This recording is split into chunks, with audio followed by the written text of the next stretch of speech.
va être un peu chaud cette année, hein, je vous dis tout de suite. C'est toujours extrêmement serré. Mais là, c'est encore plus serré que d'habitude. Donc, on va faire notre possible. On n'a jamais vu le spectacle du début jusqu'à la fin, donc on va découvrir en même temps que vous. On compte sur votre indulgence, comme d'habitude. Et qu'est-ce que j'ai à vous dire? Bah, rien, j'ai fait venir des conteurs de Paris, donc ils vont vous raconter l'histoire. Oui, cette année. Moi, non, hein. L'année dernière, vous vous souvenez, vous avez parlé de la vie de la Mahatisha. On n'a pas vraiment continué cette histoire, mais c'est un peu dans la continuité. C'est ce qui se passe au Tibet. Et vous restez là, vous êtes c'est au Tibet ce qui se passe après, et Rinpoché a eu l'idée de parler de la vie d'un personnage absolument incroyable. Il dépasse tout entendement, la réalité dépasse la fiction. Il y en a beaucoup d'entre vous qui ont entendu parler de Milarepa. Donc c'est sûr qu'en 3 jours, on ne va pas vous raconter toute la vie de Milarepa.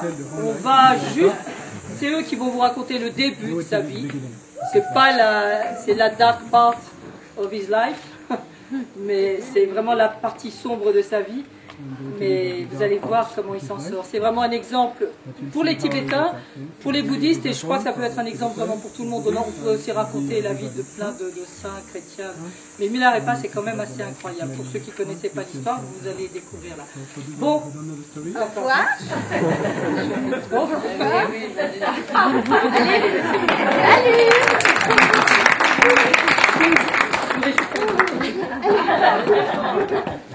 Tachidele. Bonjour. Guten Tag. Konnichiwa. Hello. Buongiorno. J'en ai plus. Hello. Hola. Hola. Ah bah là j'en ai vraiment plus. Alors vas-y. Allez. Nous sommes en l'an 1050, le Moyen-Âge tibétain. Après que le pouvoir ait longtemps été exercé depuis Lhasa par les clans Bön, le système impérial s'est complètement désintégré et le pays s'est divisé en un grand nombre de petites principautés dirigées par une nouvelle noblesse féodale, chaque petit état ayant sa propre forteresse. Après 200 ans de persécution du bouddhisme, la seule religion qui existe encore est un mélange de superstitions et de pratiques magiques, mélangées avec quelques vagues souvenirs des enseignements tantriques de Padmasambhava. L'arrivée du célèbre maître indien Atisha et d'autres érudits indiens en 1042 va marquer le début de la renaissance du bouddhisme au Tibet. Une grande période de l'histoire du Tibet va commencer. C'est à cette époque que naît, dans l'ouest du Tibet, Mila Tepaga. Mila Tepaga, ça veut dire celui qu'on écoute avec joie. Ah bon? Bah, c'est qui? Qu'est-ce qu'elle veut, elle? Puisque l'histoire de Milarepa va nous être racontée, je viens d'écouter. Ça vient. Mais allez. Qui la demande? Qui la demande? Ces grands fils spirituels. La vedette. La demande. Chacun d'entre nous aspire à écouter au moins une fois dans sa vie cet enseignement étonnant. Chacun d'entre nous, n'est-ce pas? Oui. Mais chacun d'entre nous doit en faire le vœu. Qui fait le vœu? Qui fait le vœu?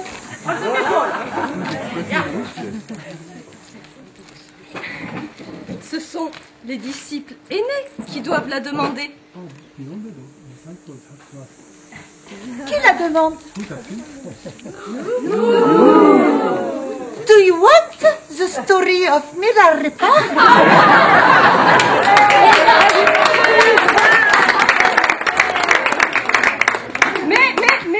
Mais, à chacun de nous incombe la protection et la propagation de cet enseignement.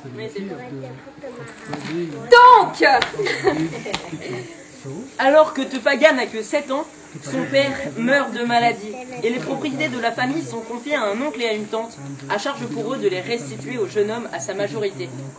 Mais l'oncle et la tante s'approprient les biens, réduisant Tepaga, sa mère et sa sœur, à l'état de domestiques, et les maltraitant. La mère de Tepaga, malgré sa pauvreté, organise une réception où elle demande publiquement la restitution de leurs biens. Mais elle finit humiliée par l'oncle et la tante. Elle décide alors de chercher vengeance en envoyant son fils apprendre la magie noire auprès d'un sorcier Bön, jurant à l'adolescente Tepaga que s'il ne réussit pas à devenir un puissant sorcier, elle se suicidera sous ses yeux. Après 2 ans d'apprentissage de la magie noire, Tepaga, lors de la fête du mariage du fils de l'oncle, provoque l'effondrement de la maison au moyen de ses pouvoirs magiques, causant ainsi la mort de plus de 35 personnes. Il déclenche ensuite un orage de grêle qui détruit toute la récolte de ses ennemis. Il doit ensuite s'enfuir loin du village pour échapper à la vindicte des habitants.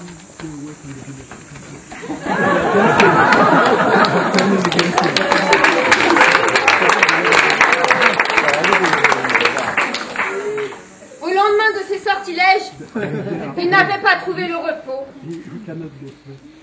La nuit, le sommeil le fuyait et les images revenaient. Oui, il revenait, les visages qui criaient de douleur, les mains qui se tendaient, les mères qui cherchaient leur enfant dans les flots tournoyants. Il revenait, le bruit de l'eau qui noyait les poumons, les idées oppressantes des derniers instants de l'agonie. Il se rendit compte que sa force ne lui avait servi que pour le mal et se prenait en horreur. Il désira la paix, comme la soif désire l'eau. Et un jour, il entendit parler de Marfa.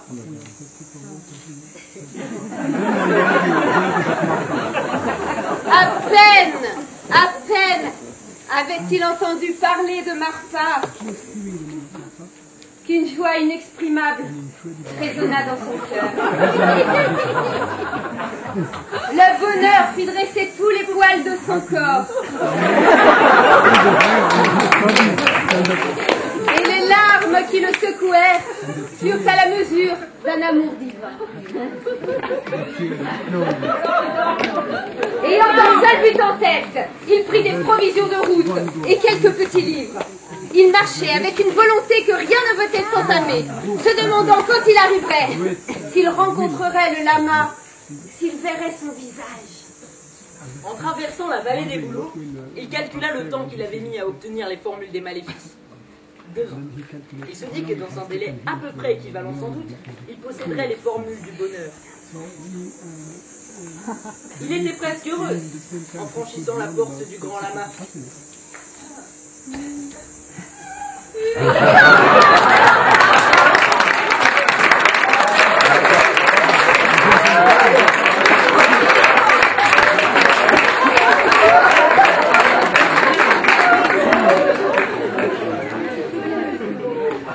Marfa l'attendait, car durant la nuit précédente, un songe lui avait annoncé cette visite, en lui révélant que tous deux étaient en communion depuis leur vie antérieure.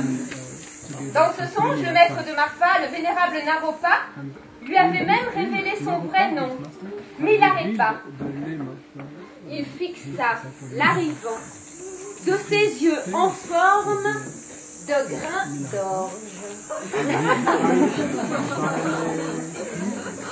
Grand lama, ô grand Marfa, je suis un terrible criminel. Si tu es un criminel, ne viens pas t'en accuser auprès de moi. En péchant, tu ne m'as pas offensé. Je te donne mon corps, ma parole et mon cœur. Je te demande la nourriture et le vêtement et les enseignements. Apprends-moi la voie qui mène en une seule vie à la grande perfection. J'accepte le don de ton corps, de ta parole et de ton cœur. Mais je ne te donnerai pas la nourriture et le vêtement en même temps que l'enseignement. Ou je te donne la nourriture et le vêtement et tu cherches l'enseignement d'un autre. Ou je te donne l'enseignement et tu cherches ailleurs la nourriture et le vêtement. C'est l'un ou l'autre. Choisis. Je choisis l'enseignement. Soit. Je m'en dirai ma nourriture et mon vêtement dans toute la vallée. Soit.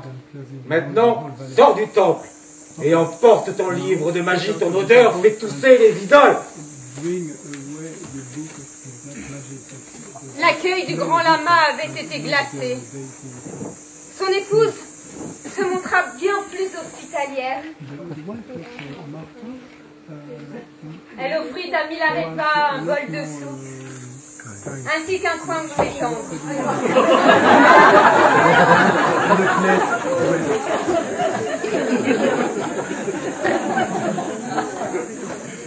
Dès le lendemain, il commença à mendier du haut en bas de la vallée. Marpa alla enfin rendre visite à sa jeune recrue pour lui demander quels avaient été ses crimes. Milarepa raconta sa vengeance, les enchantements de la grêle et de la destruction. Très bien. Tu vas de nouveau les utiliser pour moi. Grimpe sur ce promontoire et envoie une grêle sur le pays de Yabrog et Ling.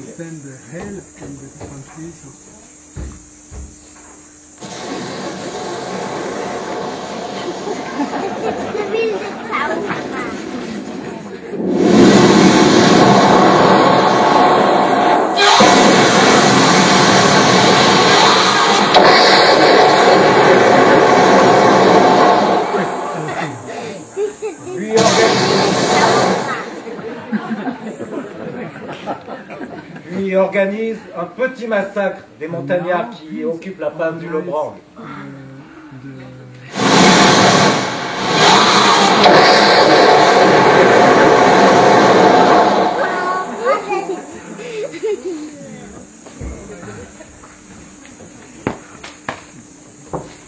Le travail fait, Milarepa se prosterna devant Marpa et exigea la formule de la Bodhi pour atteindre la félicité. Quoi? En échange de tes crimes? Marpa s'empourpra et se mit à parler comme on crache. Tu veux la formule du bien contre l'exercice du mal? Mais tu n'as pas une miette de dignité. Tu ne mérites même pas que je considère ton cas, et même que je t'adresse la parole. Maintenant, va rendre les récoltes au pays de Yabrog et Ling. Il va guérir les montagnards. Je n'accepterai pas de te revoir avant. Il n'avait pas compris qu'il devait se racheter. Il fit du mieux qu'il put pour réparer ses forfaits.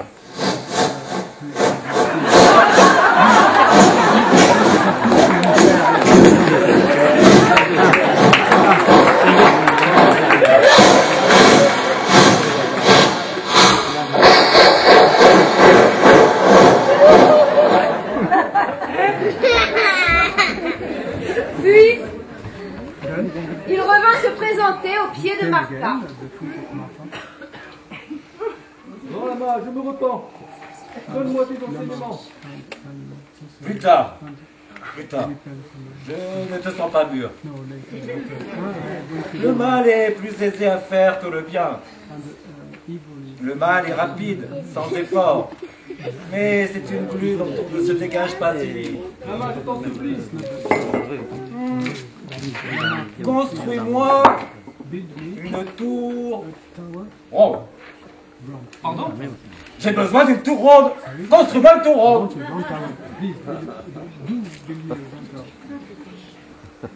Et Milarepa, tout en occupant les heures de la nuit à mendier sa subsistance, commença à ramasser et à tailler des pierres.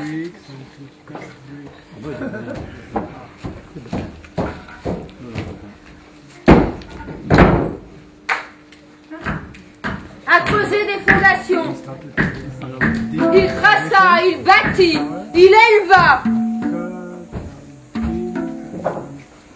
Ses bras et son dos saignaient sous l'effort. Mais la tour montait. Lorsqu'elle fut presque achevée, Marpa vint le voir.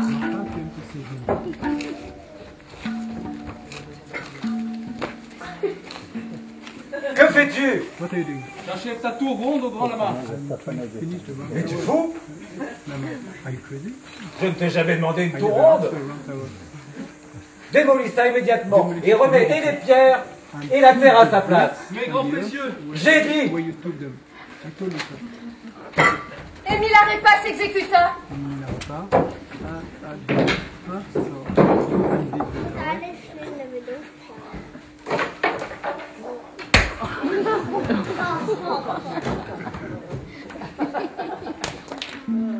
Lorsqu'il eut tout démoli, remit et les pierres et la terre à leur place, il se prosterna devant Marpa.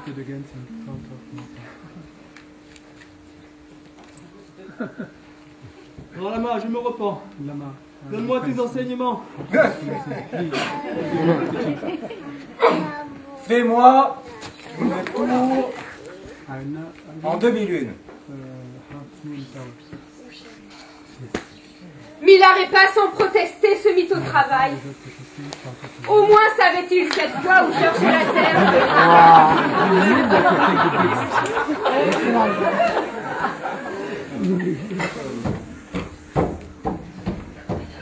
Et Milarépa, tout en occupant les heures de la nuit à mendier sa subsistance, commença à ramasser les pierres, à tailler, à creuser des fondations. Il traça, il bâtit, il éleva. Ses bras et son dos saignaient sous l'effort. Mais la tour montait. Lorsqu'elle fut presque achevée, Marpa vint le voir. Que fais-tu? J'achève ta tour en demi-lune au grand lama, celle que tu m'as demandé. Moi? J'aurais une exigence aussi absurde? Démolis cette verrue immédiatement et remets et les pierres et la terre à leur place. J'ai dit.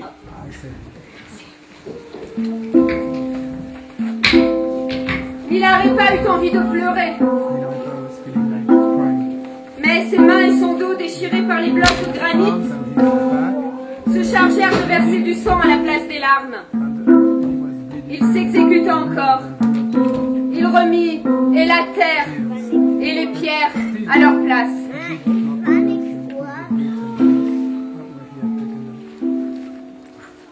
Il rentra dans sa cellule.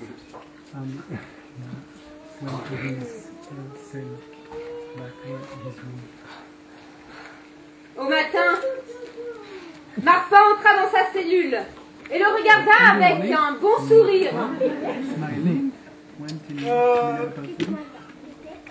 J'ai réfléchi, Marpa. Il arrête pas.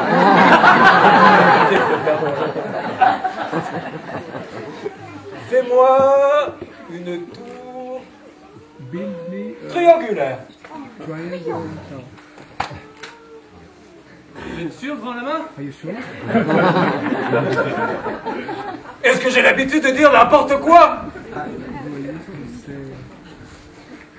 Et Milarépa, tout en s'occupant les heures de la nuit à mendier sa subsistance, commença à ramasser et à tailler des pierres, creuser des fondations. Il traça, il bâtit, il éleva. Ses bras et son dos saignaient sous l'effort. Mais la tour montait. Son corps n'était plus qu'une vaste plaie. Parfois, à la tombée de la nuit, l'épouse du lama venait en cachette lui apporter des onguents pour ses blessures, ainsi qu'un bol de soupe.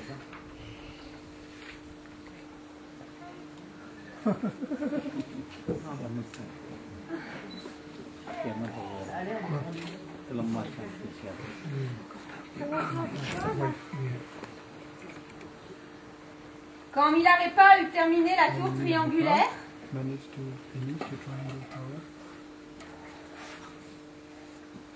Il alla l'annoncer joyeusement au grand lama. Grand lama, j'ai terminé ta tour triangulaire. Donne-moi tes enseignements. Oh, quelle absurdité! Démolis cet édifice inutile et remets et les pierres et la terre à leur place. Mes grands précieux, J'ai dit. Le grand lama ne souleva même pas ses paupières violettes pour regarder Milarepa. Tu me fatigues, Milarepa. Si tu savais combien tu me fatigues. Tu ne comprends donc rien. non lama, non je ne comprends rien. Je vois seulement que vous êtes prêts à donner le secret de la doctrine du bonheur à n'importe quel chien errant qui passe, mais pas à moi. Es-tu ivre?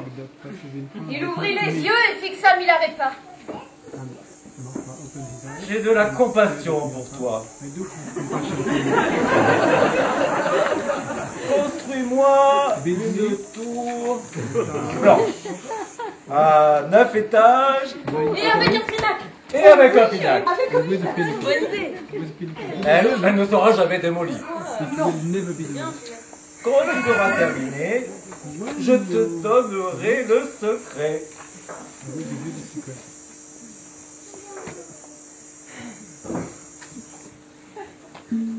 Et Milarepa, tout en occupant les heures de la nuit à mendier sa subsistance, commença à ramasser et à tailler des pierres, creuser des fondations. Il traça, il bâtit, il éleva. Ses bras et son dos saignaient sous l'effort, mais la tourmentait.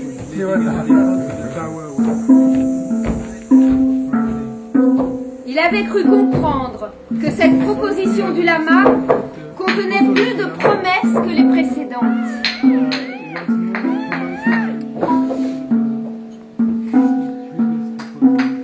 Lorsqu'enfin, après plusieurs mois, il eut dressé la tour blanche à 9 étages, avec un pinacle,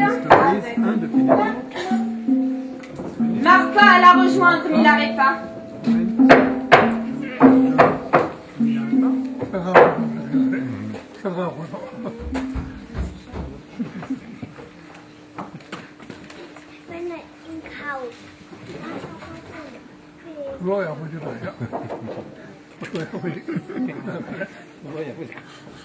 Tu n'es qu'un sot, Milarepa. Le lama se jeta sur lui, lui arracha les cheveux, lui administra gifle sur gifle et l'envoya cogner contre les murs. Et tu crois vraiment qu'une tour, qu'elle soit ronde, carrée, en début lune, ou à 9 étages, peut s'apaiser sur le chemin de la sagesse? Sans avoir eu le temps de réagir, Milarepa se retrouva en sang, tuméfié, à terre, avec, menaçant au-dessus de lui, un homme qui guettait le moindre mouvement de vie de ses paupières pour lui redonner un coup.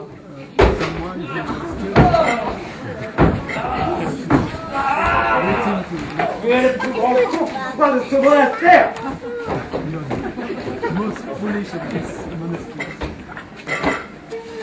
Sur ce, les villageois durent intervenir pour arracher Milarepa au bout du grand lama. L'épouse de Marpa vint le soigner pendant la nuit.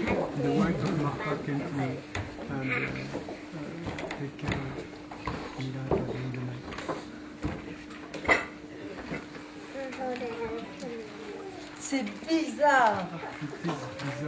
C'est vraiment bizarre. Pourquoi te refuse-t-il les formules? À toi. Et rien qu'à toi. Je ne sais pas. À moi pourtant, il dit que tu es son fils chéri. Peut-être voudrait-il que tu lui fasses des offrandes, comme tout le monde.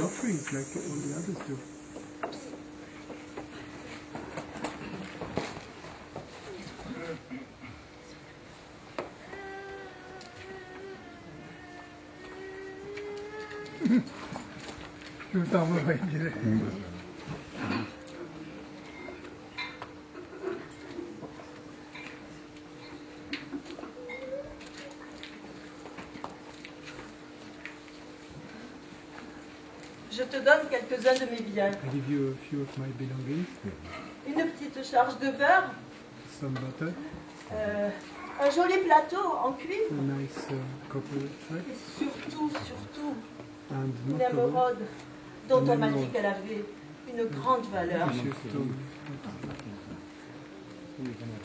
worth.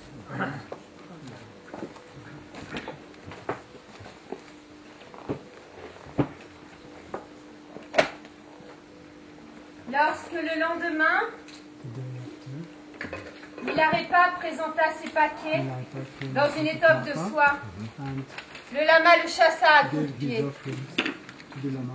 The lama chased Toutes him. ces choses m'ont déjà été offertes. Already been offered. Je ne veux pas que tu me donnes mon propre bien en paiement. Si tu as quelque chose à me donner, il faut que tu l'aies gagné. Remarque pas. Je vais partir. Au lieu des enseignements, je n'ai obtenu que des insultes, des coups, et je suis complètement épuisé. Où vas-tu? Quand tu es arrivé ici, tu m'as aussitôt donné ton corps, ta parole et ton cœur. Tu m'appartiens. Je pourrais te couper corps, parole et cœur en 100 morceaux. Tu es à moi, par serment. Milarepa demeura donc. Et il se dit qu'il ne pourrait jamais atteindre l'état de Bouddha dans cette vie.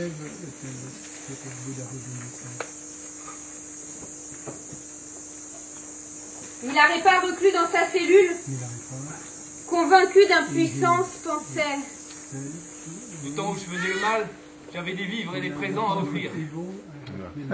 Maintenant que je pratique la religion, je ne possède plus rien. Si j'avais seulement la moitié de l'or que je donnais quand je faisais le mal, je pourrais obtenir initiation et doctrine secrète. Ah, la religion est interdite pour les pauvres.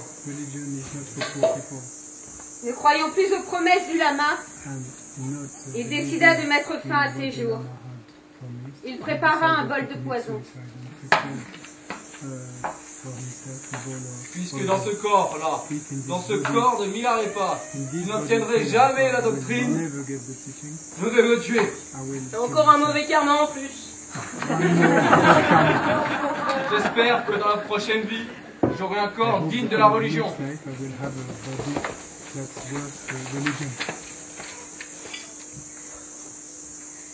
Attention, Milarepa, il n'y a pas de plus grave faute que de vouloir trancher sa propre vie.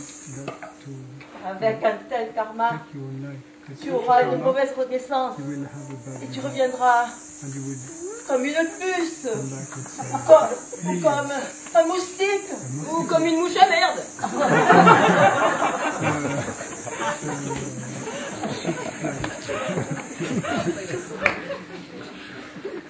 Lorsque le lama apprit que Milarepa, prostré, ne prenait pas le risque de mourir, mais n'avait plus le désir de vivre, il sourit et demanda qu'on le lui amenât.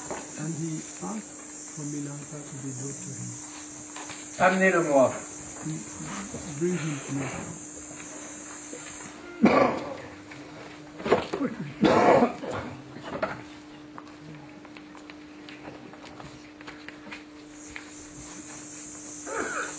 Pour l'heure, tout s'est passé dans l'ordre.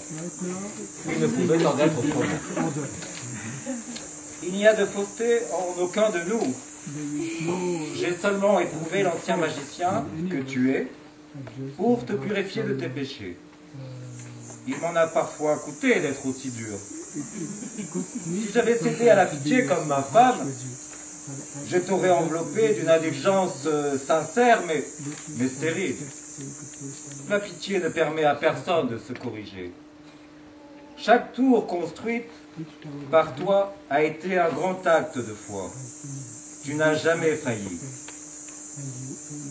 Maintenant, je te reçois et je te donnerai mon enseignement.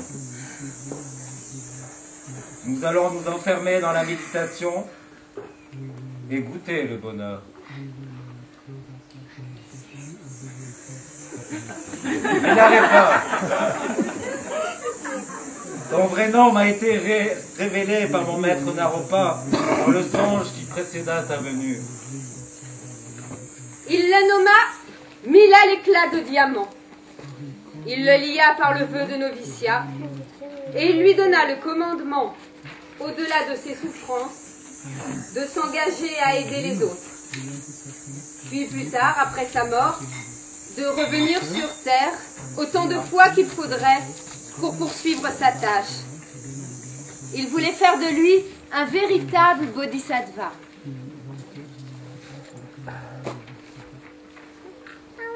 Le grand lama Marpa prépara les vivres nécessaires et conduisit Milarepa dans l'ancienne tanière des tigres, au creux de la falaise du sud.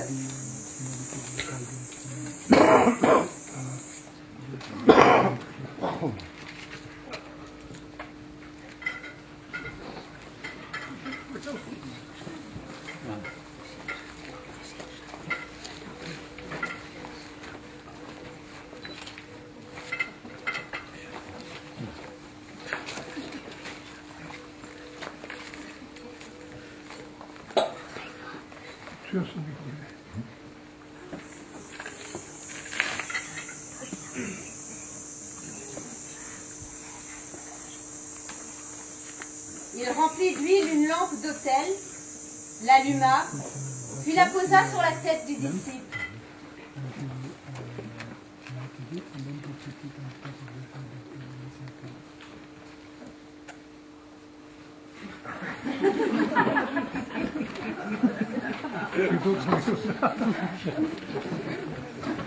Quelqu'un a un briquet dans le public?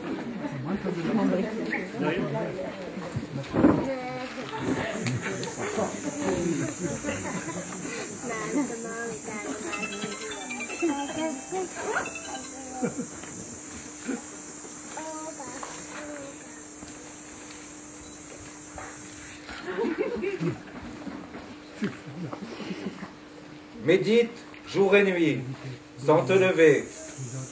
Si jamais tu bougeais, tu éteindrais la lampe et te retrouverais dans le noir. Il me resterait encore la lumière du jour. Il ne te resterait rien, car je vais murer l'audifice. Et Marpa ferma lui-même la sortie de la grotte avec des briques et du mortier.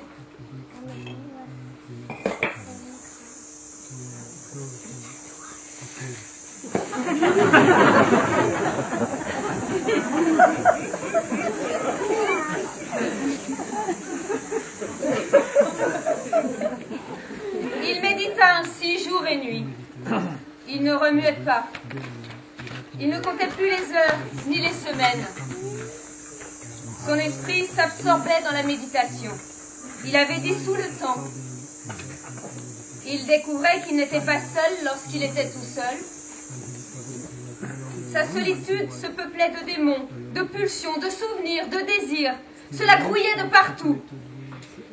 Il avait envie de bouger, de se lever, de partir, de s'enfuir de lui-même.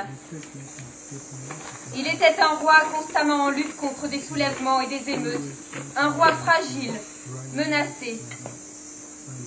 Mais parfois, la paix le gagnait. Une aube silencieuse de sa nuit. Soudain, la voix du lama bien-aimé lui parla à travers la muraille. Détruis le mur, mon fils. Détruis la porte de ta cellule et viens te reposer auprès de moi. Tu as passé 11 mois sans laisser refroidir ton siège.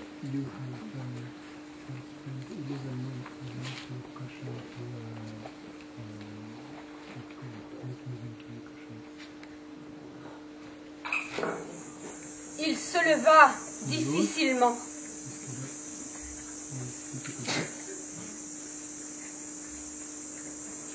Et commença à déceler les briques.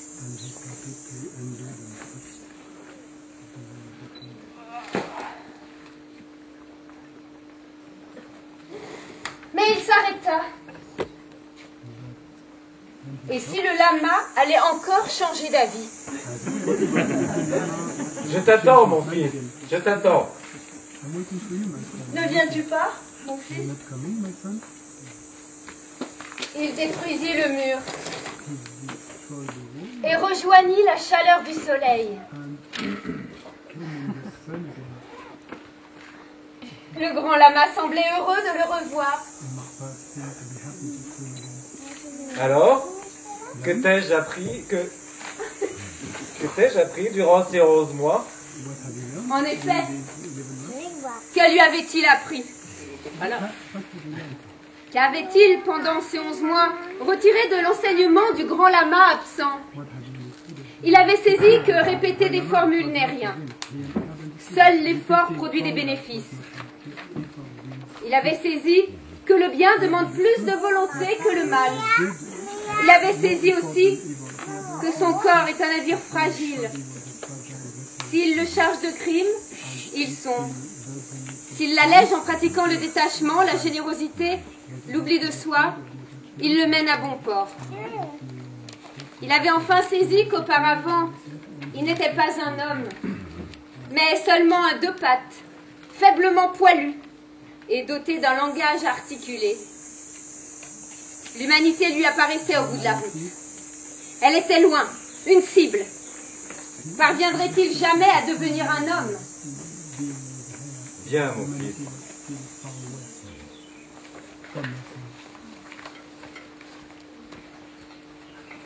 Il continua son apprentissage auprès de Marpa.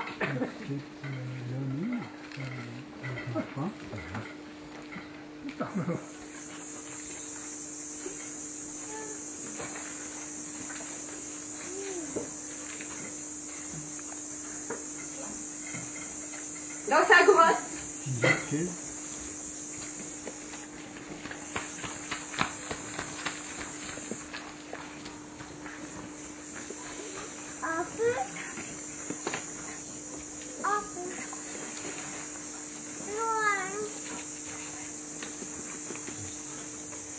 il a fortifié son âme.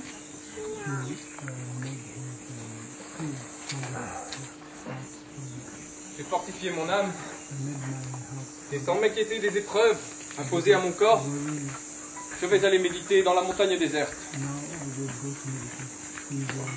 Enfin, là-bas, l'état de spiritualité se manifestera.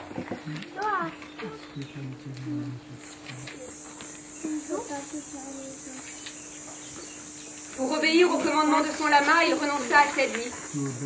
Et cultivant l'austérité et l'ascétisme, il se retira pour méditer dans la montagne.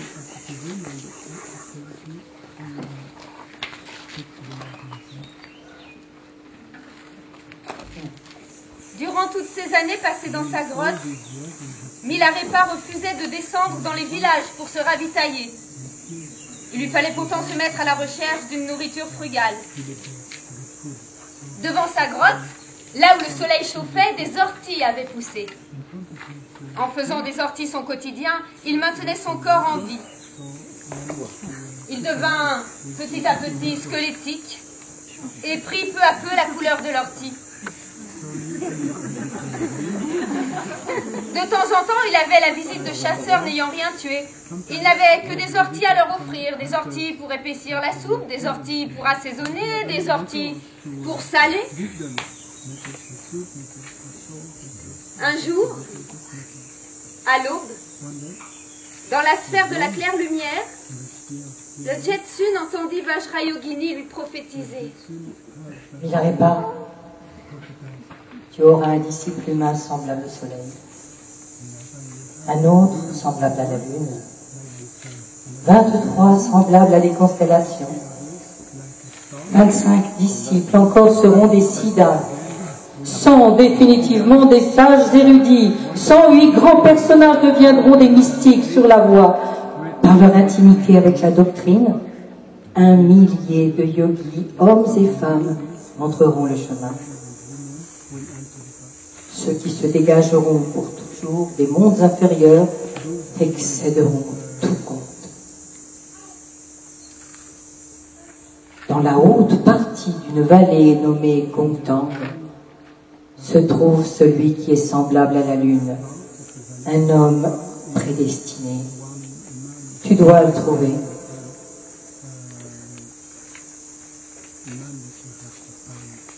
Milarepa devait s'orienter vers ce but. Ainsi la prophétie en avait été faite.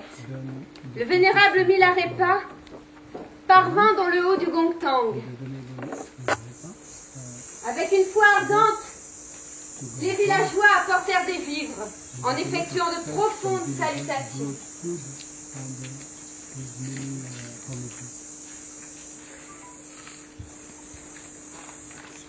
Toujours, ils gardèrent leur extrême dévotion envers le Jetsun.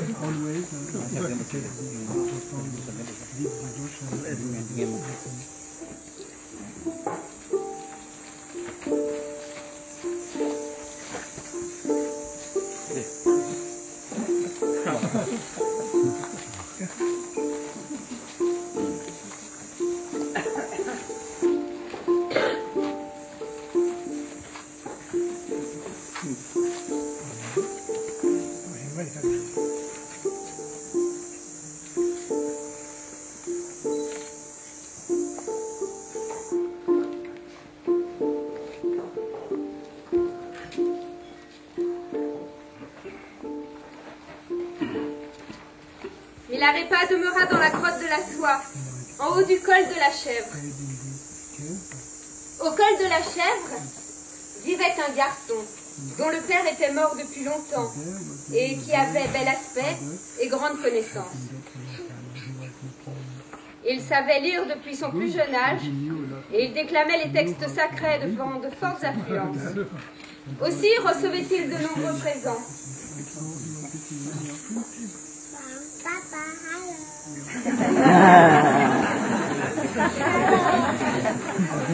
Il parvint un jour devant la grotte de méditation du Jetsun. Debout et immobile, dès qu'il vit le visage de l'ermite, il connut pour un instant une profonde extase qu'il ne sut expliquer. Il fut renommé plus tard sous le nom de Rechung Dorje, fils spirituel de Milarepa.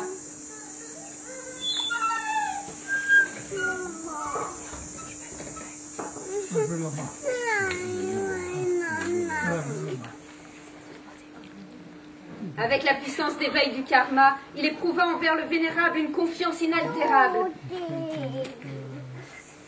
Il s'installa aussitôt auprès du Jetsun, lui demanda des enseignements et lui fit des offrandes. Ayant demandé les instructions au gourou, il méditait. Naquirent de sages expériences et des réalisations.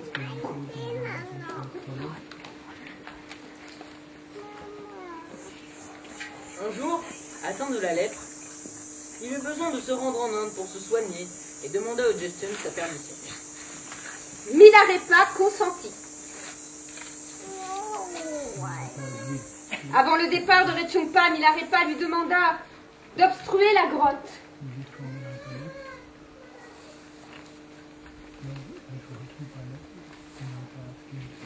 De l'extérieur, Rechungpa emboucha l'orifice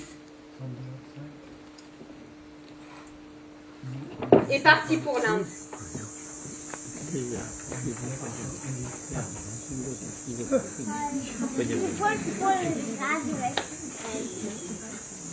Il rencontra des maîtres, médita et accomplit toutes les instructions qui lui furent conférées. Celles de Vajrapani et celles du Garuda aux larges ailes. Libéré de la source de sa maladie, Rechungpa marcha vers le Tibet.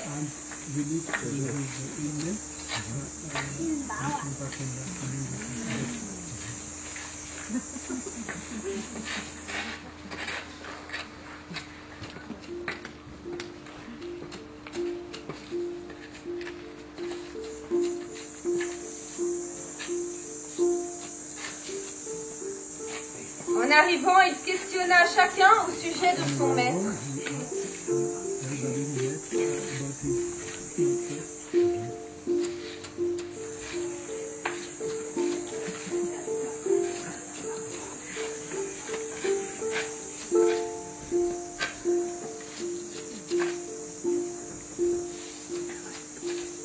clé. Allez. On lui dit qu'on n'avait plus de nouvelles de Milarepa. Le lama serait-il mort?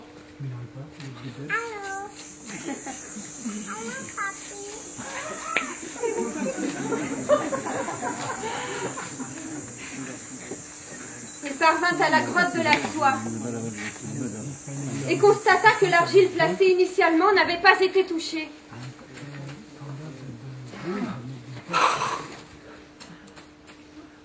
Il est mort à l'intérieur.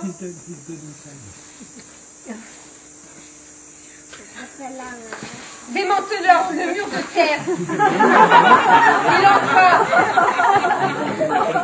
et vit le Jetsun qui était toujours assis, bien droit, en état de la concentration.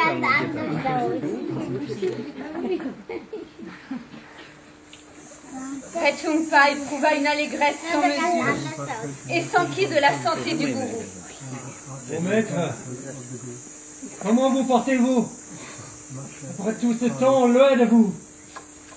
Et comme à son habitude, Milarepa lui répondit par un chant.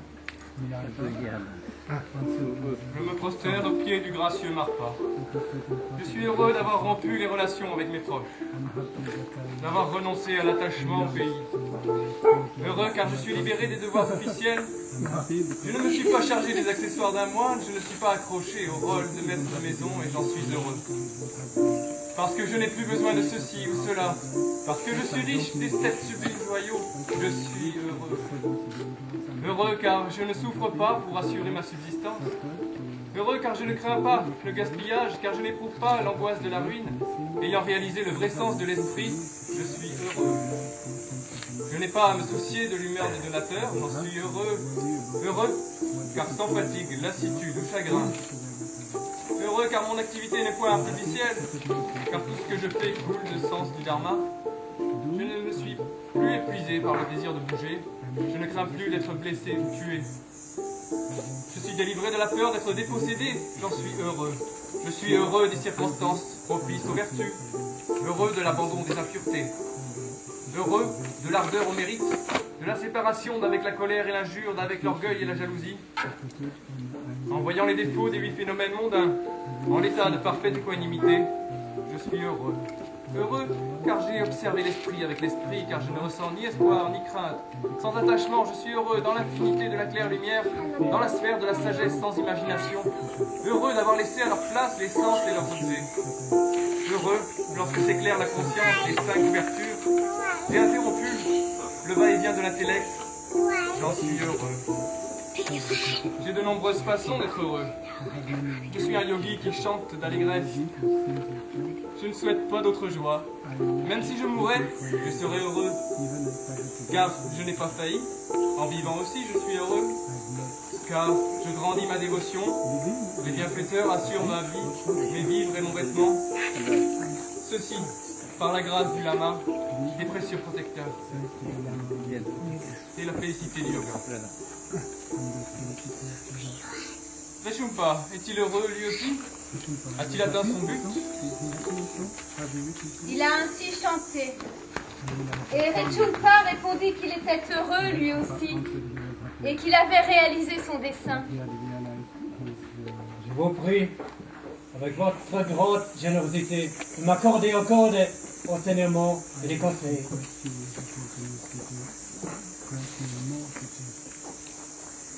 Le Jetsun de nouveau instruisit Rechungpa qui s'installa en méditation dans la grotte de la soie.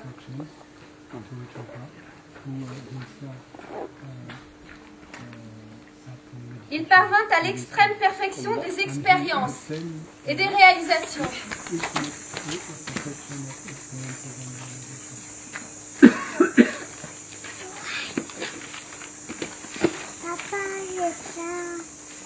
Milarepa a eu de nombreux disciples, mais son disciple de cœur, le plus proche, était Rechungpa. Milarepa prit l'habitude de dispenser ses enseignements sous forme de chants, 100 000 chants, à toutes les questions qui lui étaient posées, à toutes les situations de la vie, il répondait par un chant. Milarepa a médité dans près de 20 lieux différents, des grandes grottes partout renommées.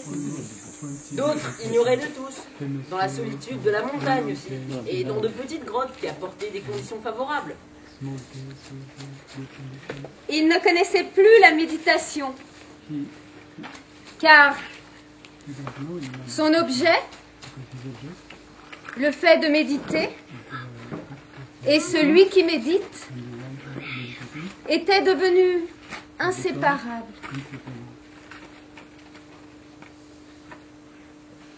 Au cours des années, tous ses disciples ont acquis une compréhension irréversible. Une foi et une compassion incommensurables naquirent en chacun d'eux. Tous se détournèrent alors des lois mondaines et des attachements présents pour pratiquer le noble dharma avec allégresse. Les fils spirituels aînés dédièrent leur corps, leurs paroles et leur esprit au profit de la doctrine et des créatures. Ils firent le vœu de méditer sans quitter la montagne, avec détermination et courage, pour endurer misère et privation. Les plus avertis parmi les auditeurs abandonnèrent en esprit les plaisirs immédiats, puis partirent à la suite du Jetsun pour le servir et méditer. Nombre d'entre eux, hommes et femmes, furent des yogis ayant perçu la vérité des choses en leur état naturel. Les laïcs d'un niveau moyen s'engagèrent à des pratiques mensuelles ou annuelles, et les plus simples aussi renoncèrent définitivement à un vice particulier. Il n'en manqua pas un pour jurer de pratiquer toujours une simple vertu, et tous absolument atteignirent leur but. Des récits en nombre inconcevable, connus ou inconnus, disent comment le Jetsun Milarepa tourna la roue de la doctrine. Il guida vers la délivrance complète d'innombrables êtres d'élection à la vive intelligence. Il fit mûrir les êtres aux capacités intellectuelles moyennes et leur montra la voie du salut. Les moins doués développèrent l'esprit de l'éveil et conçurent le dessein d'œuvrer au profit d'autrui. Même chez les plus infortunés, il imprima les marques de la vertu, et leurs actions les amenèrent au bonheur temporel des paradis humains. Grâce à sa compassion aussi vaste que le ciel, le Jetsun Milarepa révéla au grand jour l'enseignement du Bouddha et protégea les créatures vivantes des infinies souffrances des mondes inférieurs comme des misères du samsara.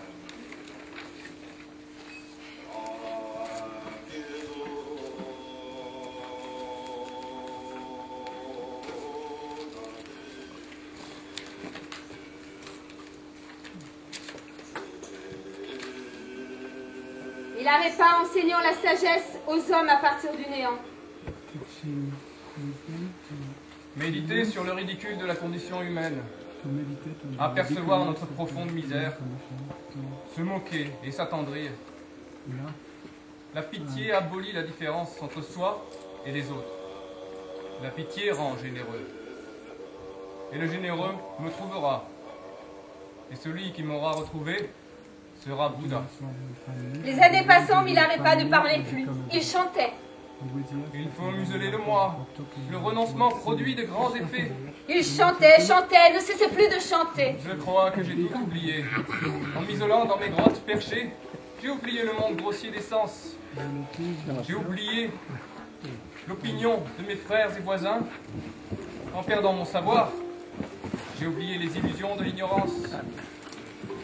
En ne chantant que des chants d'amour, j'ai oublié les polémiques.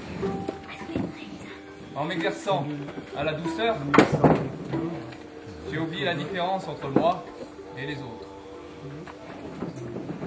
Il se pencha vers Rechungpa, son disciple préféré, et lui dit: Je vieillis, Rechungpa.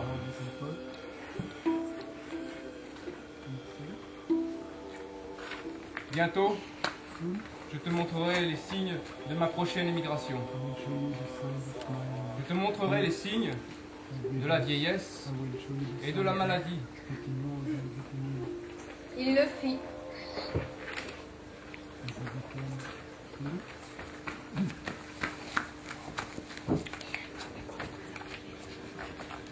Milarepa devint un vieillard.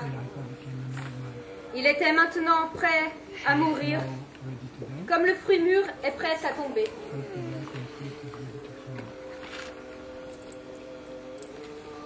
Un jour, il décida de le faire.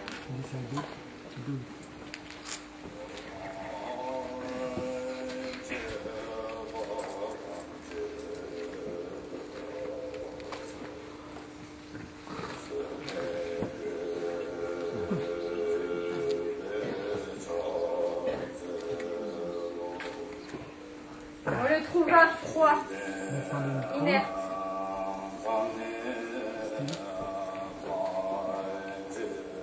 On le crut mort.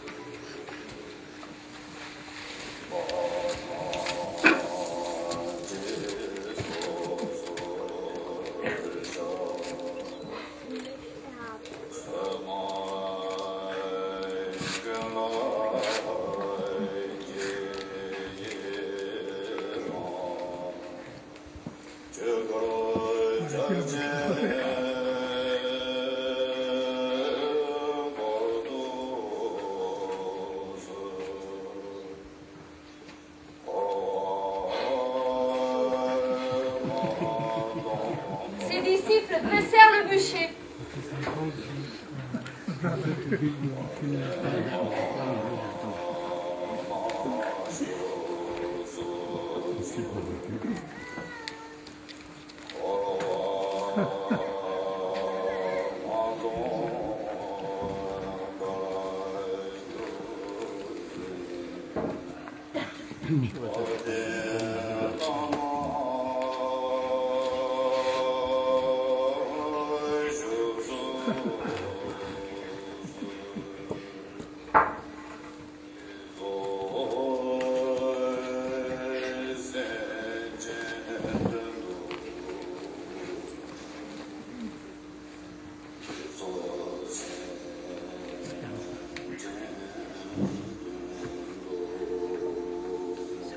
Ils l'y placèrent.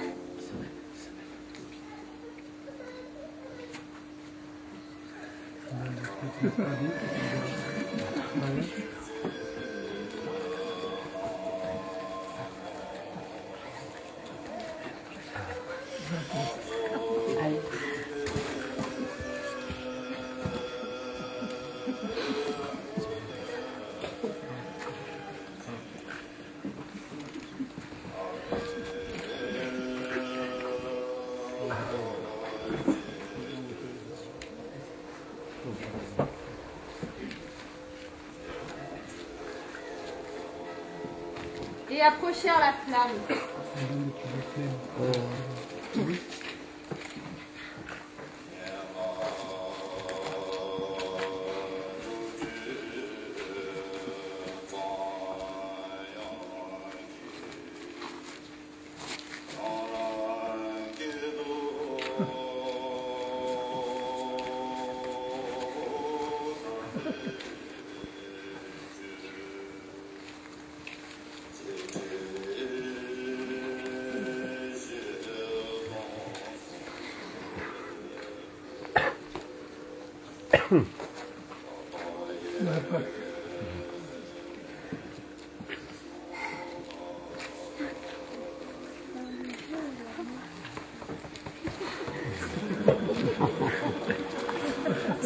Le feu refusait de prendre. Ils essayèrent 10 fois, 20 fois. Mais le bois résistait comme de l'eau.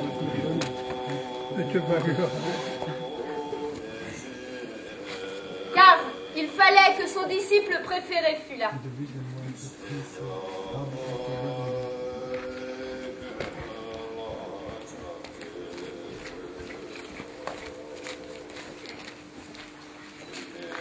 Lorsque Rechungpa arriva, Milarepa lui sourit et l'embrassa.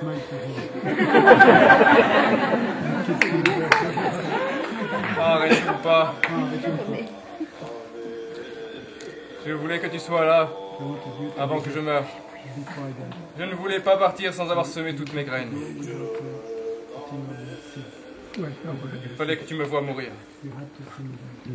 Il se tourna vers ses disciples. Sous l'emprise de la vérité ultime, il n'y a pas de méditant. Il n'y a pas d'objet à méditer. Pas de sagesse définitive. Pas de corps de Bouddha. Le nirvana n'existe pas. Ce ne sont que des mots, des façons de dire.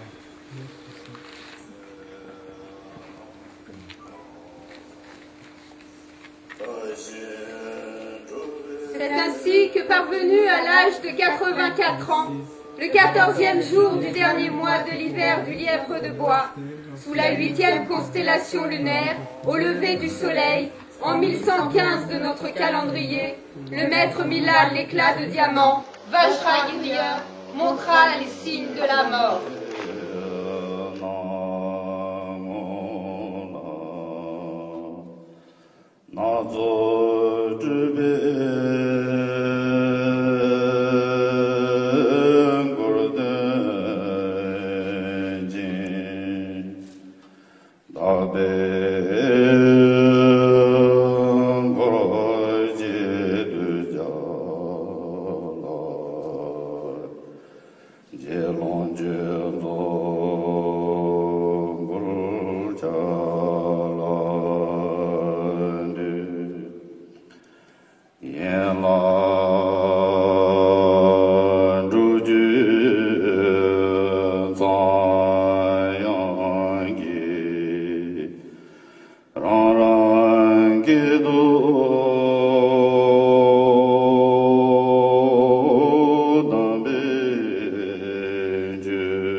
Je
Gezo zen jen